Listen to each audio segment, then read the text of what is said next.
필리핀 가사 근로자 100명이 서울 지역 가정에서 일을 하게 됩니다. 저출생의 해법이 될 수 있을까요? 전문가와 함께 짚어봅니다. 이화여대 사회학과 이주희 교수 모셨습니다. 어서 오십시오. 예, 안녕하세요. 예, 먼저 영상으로 나갔는데 외국인 가사 근로자 시행을 놓고 찬반 논쟁도 있었습니다. 우선 도입 취지부터 좀 짚어봐야 될 것 같아요. 3월부터 시범적으로 운영한다는 건데 왜 도입한 겁니까?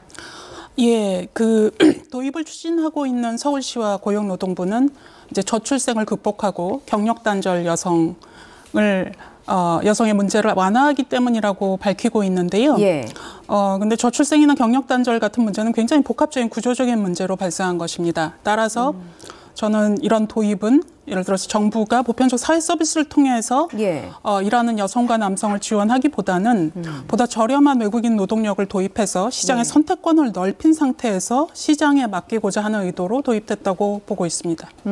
지금 저희가 그래픽으로 외국인 가사 근로자 시범 사업에 대해서 정리를 했고요. 필리핀 가사 근로자의 자격 요건도 정리를 했습니다. 자, 보여주시죠. 필리핀 가사 근로자의 자격 요건은 만 24세 이상, 가사 업무, 국가공인 자격증 또는 관련 교육을 이수하고, 그러니까 나름대로 준비가 된 인력을 도입을 하겠다는 취지입니다. 그런데 희망 가구가 많으면 이게 그 기준이 또 있더라고요. 도움이 가장 절실한 순으로 뽑겠다는 겁니까? 그 기준을 좀 설명해 주세요. 예, 가장 중요한 기준은 7세 이하의 가정을 둔 한부모 가족하고 그리고 다자녀 가정입니다. 예. 이렇게 기준을 정한 이유는 뭐 수요가 가장 절실한 가구라는 기준도 있겠고 또 7세 이하 같은 경우에는 여성의 연령이 한 30, 40대 정도 되는데 이게 경력 단절이 가장 많이 발생하는 연령 구간이기도 합니다. 예, 그래서 선택한 것 같고요. 만약 희망 가정이 그렇게 많지 않다면 보다 다양한 가구의 혜택이 돌아가리라고 생각하고 있습니다. 혹시 초등 부모들이 서운한 마음도 있을까요? 왜냐하면 이렇게 주위를 보면 경력 단절 여성 하면 1차 고비는 당연히 영유아 때겠지만 2차 고비는 아이가 학교에 입학하는 그 초등학교 8살이 되는 그 나이라고 하거든요. 그때 많이 이제 이기지를 못하고 일을 많이 그만두시던데 이분들의 경우는 좀 우선순위에서 밀렸다고 봐야 됩니까? 예, 밀릴 게 아쉬운 점이죠. 말씀하신 대로 오히려 아이가 아주 어렸을 때부터 초등학교 이후의 문제가 더 심각한데 저는 그거는 가사 도우미의 문제로 해결될 문제가 아니고 학교에서 이제 학부모 특히 여성 어머니한테 요구하는 것들이 너무 많다고 들었습니다. 그래서 이거는 그 교육적인 개혁을 통해서 여성의 부담을 덜어주는 게 더 옳다고 생각이 되네요. 가사 도우미라고 표현을 하셨고 이제 서울시에서도 표현한 게 이제 외국인 가사 근로자입니다. 정확한 일의 업무가 어떻게 되는 겁니까? 일단은 그 필리핀하고 논의하는 과정에서 이제 필리핀은 보육과 가사는 분리하는 것이 옳다라고 주장을 했다고 들었습니다. 그게 필리핀 정부 측의 의견이었죠? 예, 그런데 이제 한국 정부가 그런 것보다는 그걸 합치기를 원했고 또 지금 현재 그런 수요가 있는 가구에서도 그 두 개를 합치기를 원하는 것 같아서 좀 포괄적인 가사 업무와 보육이 포함되는 것으로 알고 있습니다. 여러 가지 이유가 있을 테지만 그 다른 외국인 노동자들 중에서 필리핀인들이 선정이 된 이유는 뭐라고 봐야 됩니까? 저는 그거 굉장히 재미있고 중요하게 생각하는데요. 필리핀은 개발도상국이자 또 그 내국인의 외국 인력 수출을 굉장히 체계적으로 지원하고 있는 국가입니다. 우리도 인력을 수출한 적이 있죠. 가난했을 때 광부, 간호사, 또 건설 노동자 등. 실제로는 이 남반부와 북반부 그러니까 이제 빈국과 부국의 격차가 나날이 심화되고 있고요.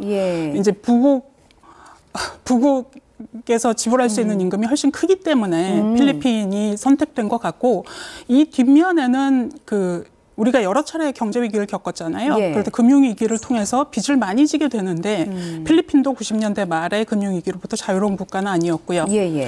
이런 경우에 외환이 굉장히 많이 필요하게 되는데 필리핀 노동자가 해외에서 벌어서 본국으로 송금하는 돈이 외환 보유고를 높이고 뭐 필리핀 국내 GDP에 큰 도움을 주는 것으로 알고 있습니다. 어떤 면에서는 좀 비극적이고 불행한 글로벌 정치에 한국도 참여하게 된 것이라고 생각이 듭니다.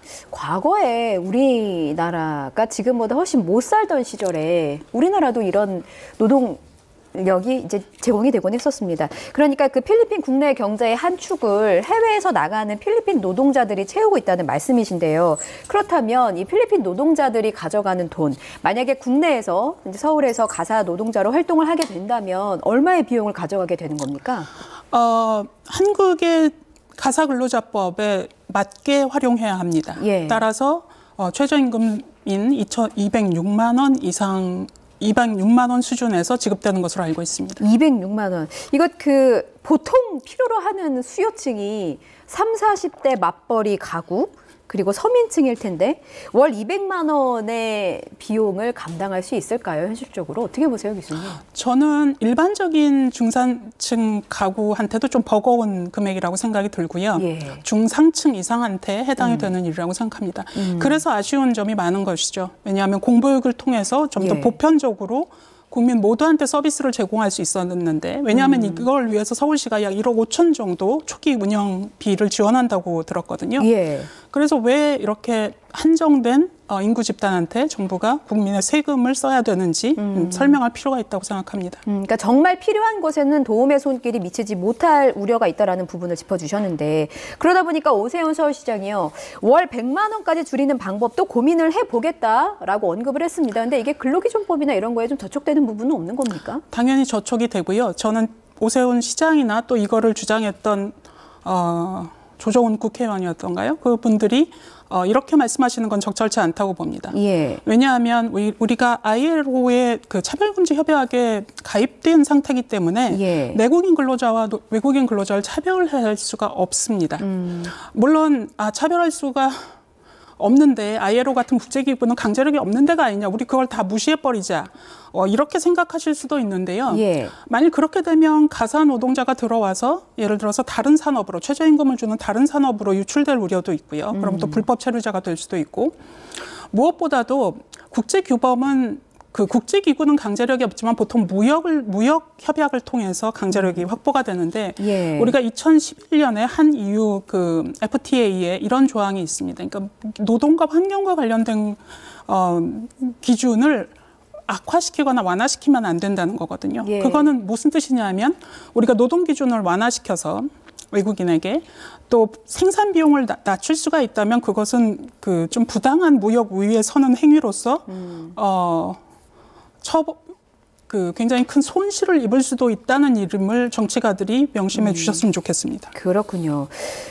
일단 3월부터 시행한다는 계획인데 우리 사회가 얼마나 준비가 돼 있는지 그 시스템을 좀 짚어보면 좋겠어요. 일단 그 필리핀 가사 근로자의 경우는 물 드셔도 됩니다, 교수님. 예. 필리핀 가사 근로자의 경우에는 입주는 아니고 일단은 그 출퇴근으로만 주 5일 출퇴근으로만 가능하게 시행을 할 예정입니다. 그런데 월 100만 원대로 줄어든다면 혹은 200만 원대라 하더라도 이게 숙식이라든지 이런 거주와 관련해서는 뭐 제반 사항이 준비가 돼 있는 걸까요? 서울시가 민간 업체에 이것을 위탁해서 관리하는 것으로 알고 있습니다. 예. 그러면 민간 업체에서 아무래도 숙소를 알선해주고 그 외국인 노동자가 숙소비는 지불해야 되는 것이고요. 그래서 아마 서울시장은 그런 숙소비를 어떤 면에서 숙소비가 포함된 것이니까 자꾸 100만 원 이하를 말씀하시는 것 같아요. 예. 그래서 뭐 준비가 잘 되었는지는 이 시범사업을 통해서 좀 밝혀져야 될 부분이라고 생각합니다. 일단은 뭐 시행해 봐야 이게 죽이 될지 밥이 될지를 알 수 있는 상황일 예. 것 같아요. 말씀하신 것처럼 외국인 가사 근로자 도입은 뭐 여성의 경력 단절이라든지 저출생 위기가 심각한 상태에서 나름의 고육지책으로 나온 방안으로 알고 있습니다. 그런데 전문가 입장에서 지금 여러 가지 부분에 있어서 미흡한 대책이다라는 부분을 지적하고 계신 것 같아요. 어떤 부분이 가장 큰 문제라고 보십니까? 여러 가지 문제가 있는데요. 일단은 돌봄 노동의 가치가 평가절하될 수 있는 문제가 있습니다. 다른 국가들의 경험을 통해서도 외국인 가사노동자 도입이 출생률 제고에 효과가 없다는 것이 이미 잘 드러났고 예.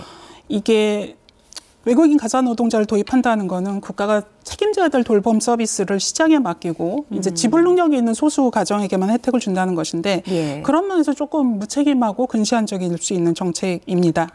그러니까 저는 출생률을 높이고 성평등한 사회를 만들기 위해서는 이제 복지국가의 패러다임 자체가 좀 바뀌어야 하지 않을까 하는 생각을 하고 있고요. 이 지금 문제에 대해서 질문을 해주셨잖아요. 저는 이 중요한 문제 중에 하나가 이제 내국인 노동자의 임금을 침해하는 고용과 임금을 침해할 수 있는 문제입니다. 그러니까 외국인 노동자가 도입이 되면 내국인 노동자의 고용과 노동 조건에 큰 영향을 미치는데요. 저는 이거를 찬성하는 분들의 입장에서 뭐 이해가 되는 부분도 있습니다. 왜냐하면 지금 300만 원이 넘는 그 내국인 혹은 다른 보통 이제 그 가사와 육아를 함께 돌보는 내국인 노동자 기준으로. 그런데 300만 원이 넘는 돈을 이미 지불하고 계시다는 점은 물론 이분들은 200만 원의 외국인 노동자가 도입이 되면 혜택을 얻으시겠습니다만 이미 지불하고 있으신 분들은 이제 경력 단절이 안 되고 계속 일을 함으로써 그 가구가 벌어들이는 수입이 미래에 지금의 지출을 상쇄시켜 줄 수 있다고 생각하거든요. 또 다른 차원의 문제는 이제 200만 원은 지불할 수 있지만 300만 원은 못하는 가구한테 편익이 일어날 수 있죠. 그런데 저는 정부라면 이런 편익과 외국인 노동자가 도입됐을 때 예를 들어서 일자리를 잃는 내국인 노동자가 있고 중장년층 아니면 고령층의 여성 노동자겠죠. 그럼 이들이 겪을 고통, 일자리가 없어지거나 임금이 낮아짐으로써 그 편익과 이 고통을 면밀히 검토하고 결정을 내려야 된다고 생각하거든요. 저는 200만 원은 지불할 수 있지만 300만 원은 못 지불하는 가구에 대해서는 나중에 소득공제 같은 걸 통해서도 내국인 노동자를 활용하면서 충분히 서비스를 제공할 수 있다고도 생각합니다. 정부가 그런 점도 좀 고려를 해주셨으면 좋겠습니다. 세제 혜택과 같은 부분을 활용하면서 외국인 노동자보다는 우리 노동자를 먼저 활용할 방안을 고민해 보는 게 필요하다라는 부분을 지적을 해주신 거고요. 돌봄 노동의 가치가 평가절하됐다고 말씀을 하셨는데 보육이나 교육 이 가사의 영역으로 국한할 일인가라는 의문이 교수님 말씀 들으면서 좀 들거든요. 그렇다면 정부나 서울시에서 명명하는 이 가사 노동자라는 단어에도 좀 뭔가 뭐랄까요? 편협한 시각이 들어가 있는 건 아닙니까? 보통은 이 자본주의 사회에서 무보수로 돌봄 노동을 하게 되면 이제 시장에서 소득을 얻을 수가 없고 또 유급 노동에 종사한다고 하더라도 얼마나 돈을 많이 버는가의 기준으로 평가가 되기 때문에 돌봄 노동이 항상 평가절하가 되고 있습니다. 그런 점에서 저는 외국인 노동자, 가사 노동자라고 명명을 함으로써 돌봄은 이제 돈을 더 번다는 가치 있는 일을 하기 위해서 저임금을 주는 다른 노동자한테 맡겨버릴 수 있는 일로 평가절하되는 그런 일들이 더 악화된다고 생각을 하고요. 단지 가사 노동자라는 단어는 우리가 자본주의 사회에서 그런 수요가 있다는 것을 부정할 수는 없잖아요.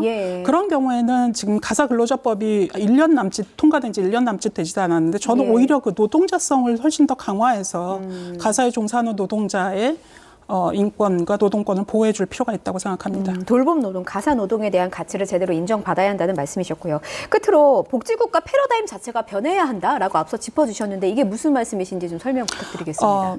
저출생의 원인은 복합적이지만 이제 장시간 노동도 핵심적인 요인 중에 하나입니다. 왜냐하면 장시간 노동을 기업에서 추구하다 보면 이제 육아 부담을 더 지고 있는 여성이 경력 단절이 되기 쉽고 또 시간제 일자리에 취업할 수밖에 없고 또 남성은 돌봄에 참여할 시간 자체가 줄어들게 됩니다. 그래서 지금은 우리나라의 복지국가의 모든 제도가 남성 생계부양자 모델에 기초해서 마련되고 있는데 저는 이것을 남성이 돌볼 수 있고 여성이 일할 수 있는 그런 제도를 확충하는 쪽으로 방향해야 된다고 생각하고요.